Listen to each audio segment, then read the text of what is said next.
Bab 671. 12 arwah jahat. Kamu mengenal mereka?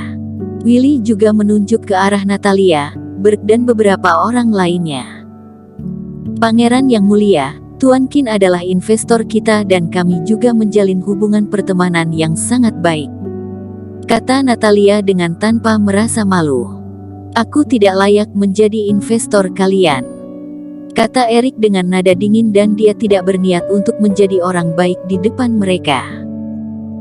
Namun, Natalia langsung memotong perkataan Erik tanpa menunggunya selesai berbicara. Tuan Qin, syarat yang kamu inginkan tadi sangatlah baik dan kami akan menyetujui semua usulmu itu.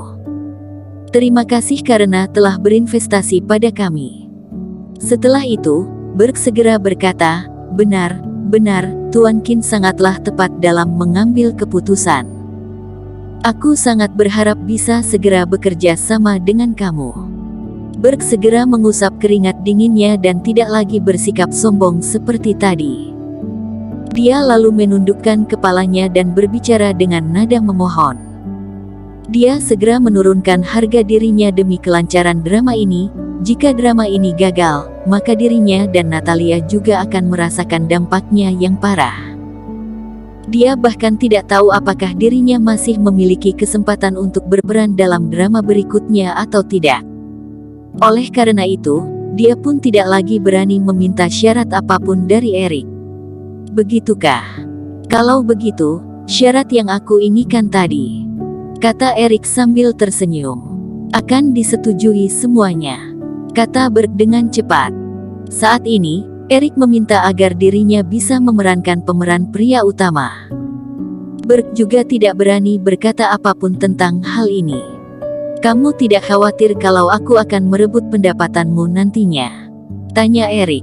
Tuan Qin, jangan permainkan aku lagi, kata Berg sambil tersenyum pahit. Pangeran Willy, berikanlah kesempatan kepada mereka sekali lagi, kata Erik sambil menatap ke arah Willy. Tentu saja tidak masalah kalau Tuan Qin yang meminta ini, kata Willy sambil tersenyum.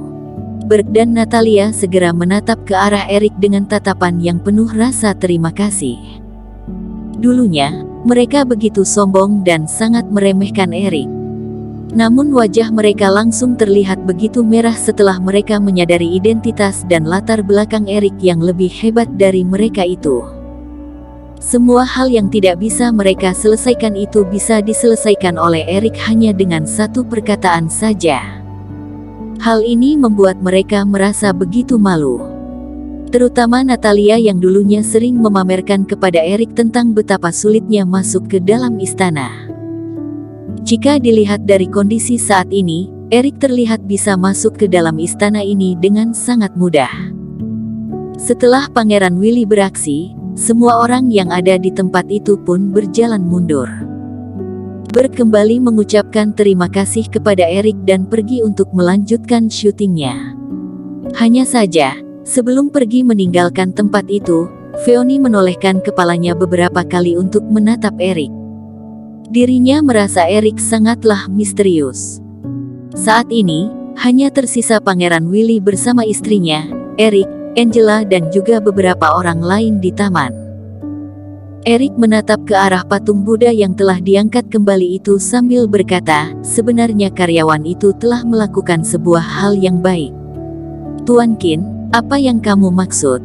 Tanya Willy dengan kebingungan. Sebenarnya, Pangeran Willy sangat ingin mengusir Berg dan sekelompok orang itu karena mereka telah merusak barang penting seperti ini.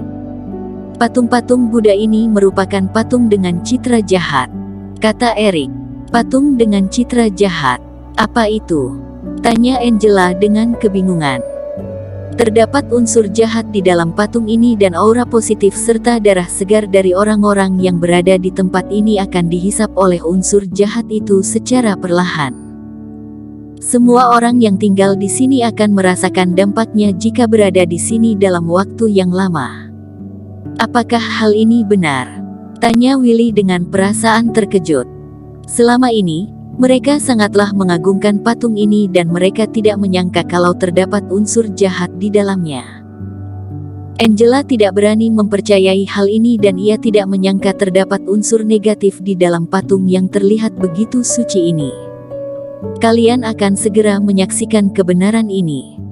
Eric juga tidak memberi penjelasan lagi, dia lalu mengarahkan dan menggerakkan tangannya ke udara. Apakah ini merupakan jurus dewa? Tanya Willy sambil melototkan matanya. Brak! Eric menggerakkan tangannya di udara sebanyak puluhan gerakan, lalu mendorong tangannya. Seketika terlihat 12 jimat terbang melayang bebas di sekitar patung Buddha tersebut. Lihatlah dengan seksama, kata Eric. Semua orang lalu menatap ke arah patung tersebut. Patung Buddha itu mulai bergetar dengan tidak normal. Setelah itu, sejumlah asap hitam mulai keluar dari bagian kepala patung tersebut. Asap itu terlihat sangatlah tebal, namun tidak menyebar luas ke area lain. Asap hitam itu terlihat bergabung menjadi satu dan mencoba melarikan diri. Setelah itu, jimat-jimat itu langsung terbang dan menempel pada asap hitam tersebut. Saat ini, terdengar suara teriakan dan asap hitam itu terlihat seperti merasakan kesakitan yang luar biasa. Asap hitam itu bahkan mulai membentuk wajah yang menyeramkan. Asap hitam itu terus berusaha untuk melawan jimat-jimat yang lengket padanya. Setelah itu, jimat-jimat itu pun mulai menyerang kumpulan asap hitam itu secara bertahap. Setelah berpikir selama beberapa saat, Eric memilih untuk tidak menghancurkan asap hitam ini dan mengeluarkan sebuah jurus melalui kedua tangannya. Dirinya menyegel kumpulan asap itu di dalam 12 bola arwah jahat dan menyimpannya di dalam ruang penyimpanan. Sebagian dari pil arwah jahat yang ada di dalam patung itu memiliki kemampuan yang kuat dan Eric membutuhkan bantuan dari arwah jahat untuk membentuk mereka. Dia memiliki begitu banyak waktu luang untuk mempelajari hal ini. Semenjak dirinya tahu kalau pil arwah jahat itu bisa memusnahkan energi Reiki, Eric merasa kalau pil arwah jahat ini bisa mendatangkan dampak baik baginya. Ya Tuhan, apa itu? Istri dari Willy sudah jatuh pingsan karena ketakutan dan beberapa orang lainnya juga memasang ekspresi yang buruk.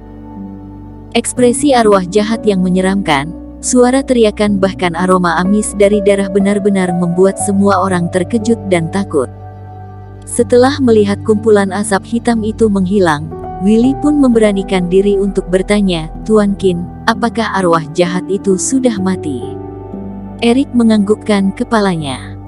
"Penyihir itu adalah penipu, beraninya dia mencelakai keluarga kita selama ratusan tahun," kata Willy dengan penuh amarah. Willy bahkan merasa sedikit trauma akan hal ini.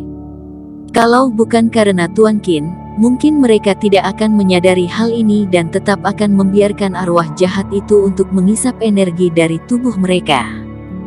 Hal ini sebenarnya tidak berhubungan dengan penyihir itu.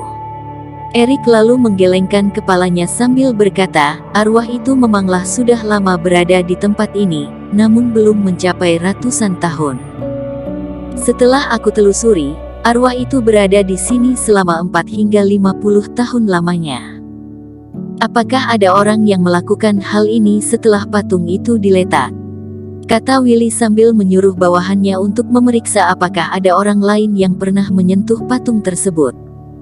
Setelah beberapa saat, seorang tetua pun datang sambil membawa sebuah lukisan manusia. Anggota Brahma. Eric sedikit terkejut setelah melihat lukisan itu. Dia mengenal orang yang ada di dalam lukisan itu. Orang tersebut merupakan seniornya dan dirinya pernah berinteraksi dengannya dulu. Dia tidak menyangka kalau organisasi itu sungguh berani dalam menyebar arwah jahat. Dulunya, Eric juga pernah berkata kalau dia akan memusnahkan organisasi Brahma. Namun organisasi ini sangatlah licik dan pandai menyembunyikan diri. Oleh karena itu, Eric juga tidak memiliki kesempatan untuk memusnahkan mereka. Namun Eric merasa kalau tidak lama lagi, organisasi Brahma pastilah akan segera dimusnahkan olehnya. Tuan Qin, dulunya nenekku sangatlah sering mengunjungi tempat ini. Apakah kamu boleh membantuku untuk melihat penyakit yang ada pada tubuhnya? Apakah penyakit itu berhubungan dengan hal ini? Tanya Willy dengan sedikit panik. Erik tidak menolak permintaan itu, meskipun dirinya telah memusnahkan arwah jahat di istana ini, namun dia juga berhasil mengumpulkan 12 bola penyegel arwah. Ini merupakan pendapatan yang lumayan bagus. Erik lalu masuk ke dalam istana untuk menemui sang ratu tua. Umur ratu tua itu tidaklah muda lagi, namun dirinya masih terlihat begitu cantik karena dia selalu menjalani perawatan dengan baik. Erik lalu memeriksa denyut nadinya dan memberikan sebuah obat padanya. Setelah mengonsumsi obat itu dengan perasaan sedikit curiga, sang ratu tua itu seketika merasa begitu nyaman. Dia segera berterima kasih kepada Erik setelah mendapat informasi kalau Erik juga berhasil menghancurkan arwah jahat yang ada di dalam patung itu. Mereka lalu mengadakan pesta makan malam mewah di dalam istana. Mereka pun menyambut Erik dan memperlakukannya seperti pemimpin negara. Pesta makan malam itu dihadiri oleh begitu banyak pejabat dan juga bangsawan. Berg dan Natalia juga ikut dalam pesta ini dan mereka kembali merasa begitu terkejut setelah melihat antusiasme dari semua orang di istana ini terhadap Erik. Bersambung. Terima kasih telah menonton video ini sampai akhir. Jangan lupa subscribe dan nantikan kisah episode selanjutnya hanya di Novel Story. Salam.